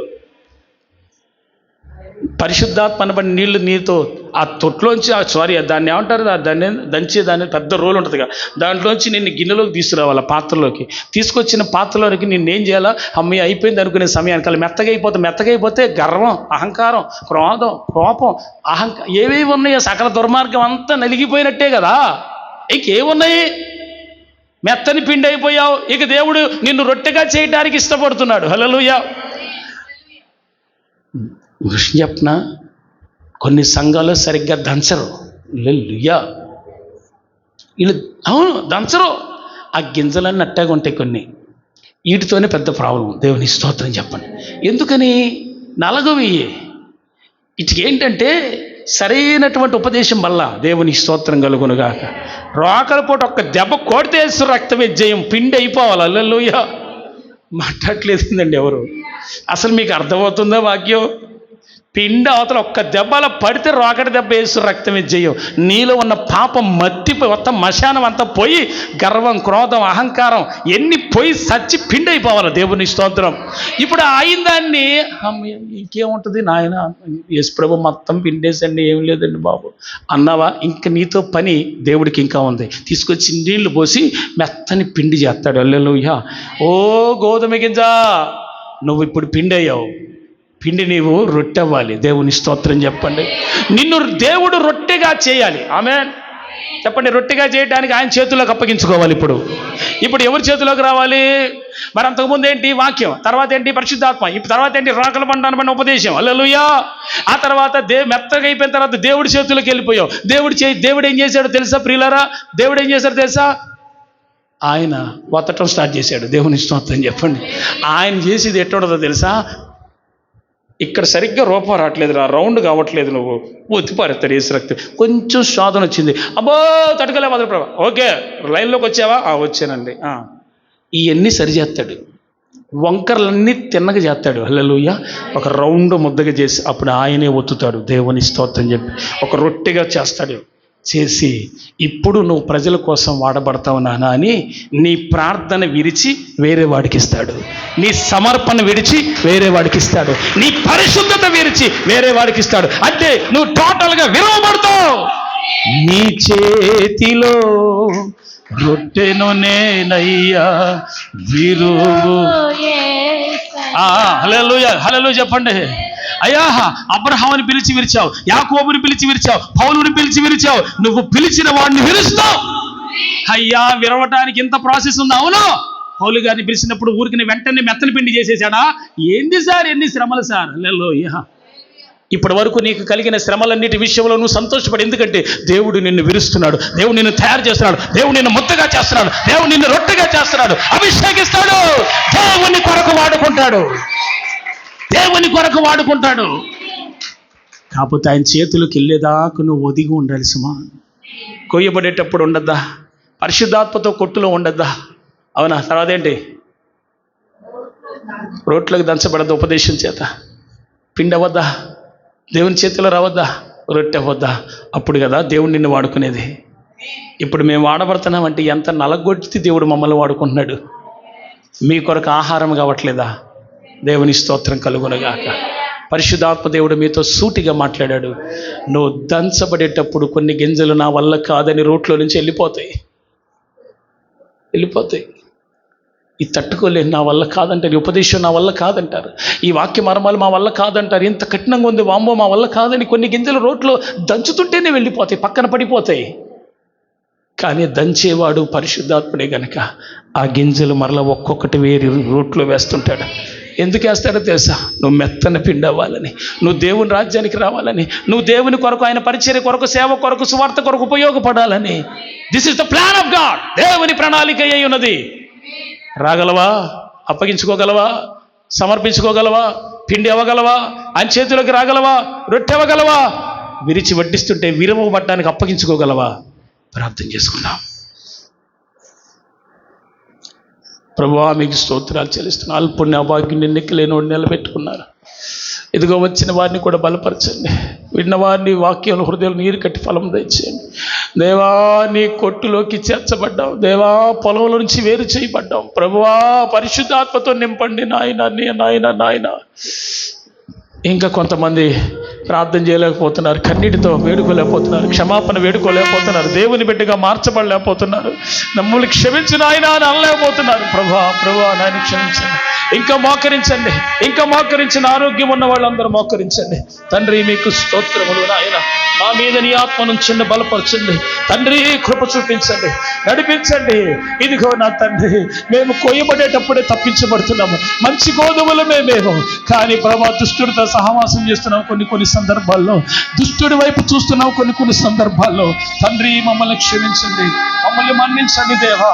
నీ ఆత్మ చేత అభిషేకించండి నాయన. కృప వెంబడి కృపనిచ్చే దేవుడవు కదా. రోడ్లో పడినప్పుడు ఈ ఉపదేశానికి తట్టుకోలేకపోతున్నానేమో, ఈ ఉపదేశానికి బలహీనమైపోతున్నామో అనుకుంటున్నాను. అమ్మో, ఇంత కఠినమైన ఉపదేశమా, ఇంత పరిశుద్ధంగా ఉండాలా అనుకుంటున్నాను ప్రభువా. అయినా త్రోవ పక్కన పడిపోయినా ఆ గింజను మరలా తీసి రోడ్లో వేసి నిన్ను దంచడానికి, నిన్ను మెత్తన చేయడానికి దేవుడు ఇష్టపడుతున్నాడు. ఈ మెత్తని హృదయమే మారు మనసు స్వభావము, మారు మనసు పశ్చాత్తాపం రావాలని దేవుడు కోరుకుంటున్నాడు. ఇప్పుడే అప్పగించుకో దేవునికి. ప్రభువా, నేను చేలో నుంచి కొయ్యబడట్లేదు, నేను కొట్టులోకి రావట్లేదు, పరిశుద్ధాత్మ చేత కాల్చబడట్లేదు, రోడ్లోకి రావట్లేదు. తొక్కబడుతుంటే ఈ ఉపదేశాన్ని బట్టి ఇంత కఠినమైన వాక్యమాన్ని భయపడుతూ పక్కకి వెళ్ళిపోతున్నాను. నన్ను తిరిగి మెత్తన చేటుకు మరలా నన్ను రోటిలోకి సమకూరుస్తున్నావు, ఉపదేశంలోకి సమకూరుస్తున్నావు. అయ్యా అయ్యా అయ్యా అయ్యా అయ్యా అయ్యా అయ్యా అయ్యా, ఇంకా దంచబడట్లేదే, ఇంకా మెత్తనవ్వట్లేదే, మారు మనసు ఇంకా సరిగ్గా రావట్లేదే. అయ్యా అయ్యా అయ్యా అయ్యా, ప్రభువా మమ్మల్ని క్షమించండి నాయన. రికవంతో శబురహదీన్సిహ ఎల్షదాయి నామములు బలమైన అభిషేకముతో నింపవా. మమ్మల్ని మెత్తని పిండిగా చేయి. మారు మనసు అంటే ఏంటో తెలియచేయి. మెత్తనైపోవాలి. మాలో కఠిన స్వభావం, అహంకారం, గర్వం కాలిపోవాలి. అయ్యా, అపవిత్రమైనవన్నీ కాలిపోవాలి. మెత్తని పిండి అవ్వాలి. మేము నీ చేతిలోకి వానబడాలి, నీ చేతిలో రొట్టెగా అవ్వాలి. ఓ తండ్రి, పరిశుద్ధాత్మతో మమ్మల్ని ఐక్యపరచండి. అన్ని గింజలు రకరకాల చేలో నుంచి వచ్చిన అన్నీ ఒకే ఉపదేశంలోకి రావాలి కదా. ఇక నువ్వెవరో నేనెవరో అని ఏమీ తెలియదు కదా. ప్రభువా, మీకు స్తోత్రాలు నాయన. సంఘానికి చేరిన ఒక్కటిగా ఉండట్లేదేమో, సంఘానికి వచ్చిన తర్వాత కూడా ఏక మనసుతో ఉండట్లేదేమో. పిండి అయిపోయిన తర్వాత ఇంకేముంది బిడ్డ? పిండి అయిపోయిన తర్వాత నువ్వెవరో ఏంటో అర్థమవుతుందా? అంతగా మారిపోవాలి, అంతగా కలిసిపోవాలి. స్తోత్రం స్తోత్రం స్తోత్రం స్తోత్రం స్తోత్రం. ఈ చిన్న మందను ప్రేమించి ఇచ్చిన ఉపదేశాన్ని బట్టి వందనాలయ్యా. ఉపదేశంతో కొట్టబడుతుంటే కొన్ని గింజలు నేల రాలిపోతున్నాయ్యా, వెళ్ళిపోతున్నాయ్యా. కనికరించవా, కటాక్షించవా. అన్ని జనులు అనబడిన ఈ యొక్క ముద్దను, అన్ని జనులు అనబడిన ఈ యొక్క రొట్టెను విరిచవా, విరిచి పంచేయవా. మమ్మల్ని వాడుకోవా. ఏమిచ్చినా నీకు రుణం తీర్చలేము కదా. మా కొరకు ప్రాణం పెట్టావు కదా. దయచేసి కరుణించవా, కటాక్షించవా, కనికరించి కృప చూపవా. మా మీద నీ ఆత్మ నుంచి బలపరిచి ఈ పద్ధతిలో మేము కాల్చబడాలి. ఈ రొట్టె పొయ్యి మీద కాల్చబడాలి, అగ్ని చేత కాల్చబడాలి. అప్పుడే కదా మేము రొట్టెగా అయ్యేది. ఎదుటి వాడి కొరకు పరిశుద్ధాత్మ చేత మేము కాల్చబడితేనే కదా ఉపయోగపడేది. మమ్మల్ని కాల్చండి దేవా, మమ్మల్ని కాల్చండి, పరిశుద్ధాత్మతో కాల్చండి. కృప చేసి నడిపించిన, కృపతో నడిపించిన యేసు నామములో అడుగుచున్నాం తండ్రి, ఆమేన్. మంచిది. కానుకలు పాట పాడుకుందాం. ప్రభు కానుకలు సమర్పిద్దాం.